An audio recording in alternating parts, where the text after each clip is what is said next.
ময়মনসিংহের আনন্দমোহন কলেজ কিংবা রাজশাহীর রাজশাহী কলেজ অথবা কিশোরগঞ্জের গুরুদয়াল কলেজ, এই সমস্ত কলেজে ভাইয়া জিপিএ 5 ছাড়া তুমি ভর্তিই হতে পারবে না।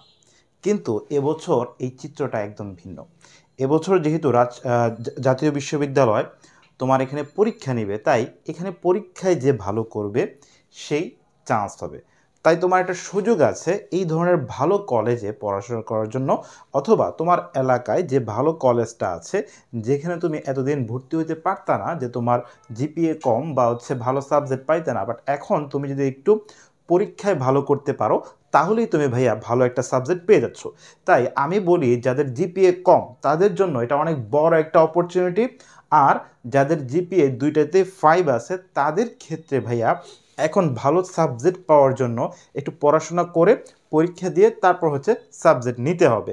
আমি একটু জাতীয় বিশ্ববিদ্যালয় নিয়ে তোমাদেরকে যদি কথা বলি, সেক্ষেত্রে তোমরা ইতিমধ্যেই জেনে গেছো যে জাতীয় বিশ্ববিদ্যালয় ভাইয়া বাংলাতে আমাদের 25 নম্বর থাকবে, 25।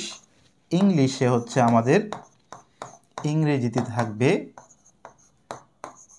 25।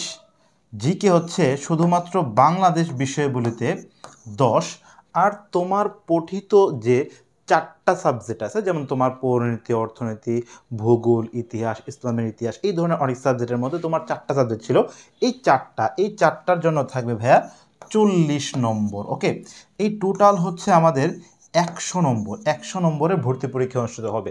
তুমি যদি একটু ভালো সাবজেক্ট পেতে চাও, লাইক তুমি চাচ্ছ যে তুমি মানবিক থেকে তুমি ইংলিশ নিয়ে পড়বা অথবা তুমি রাষ্ট্রবিজ্ঞান নিয়ে পড়বা, সেক্ষেত্রে ভাইয়া তোমাকে একটা এখানে ভালো পরীক্ষা দিতে হবে। আর এজন্য এখন থেকে তোমাকে একটু প্রিপারেশনটা গুছিয়ে নিতে হবে। আমরা তোমাদেরকে যে সমস্ত ক্লাস প্রোভাইড করতেছি ওই ক্লাসগুলো যদি ঠিকঠাকভাবে তুমি করো এবং লেকচারের শিটগুলো যদি তুমি ভালোভাবে পড়ে নাও, তাহলে ভাইয়া এখান থেকে তুমি হুবহু কমন পেয়ে যাবা।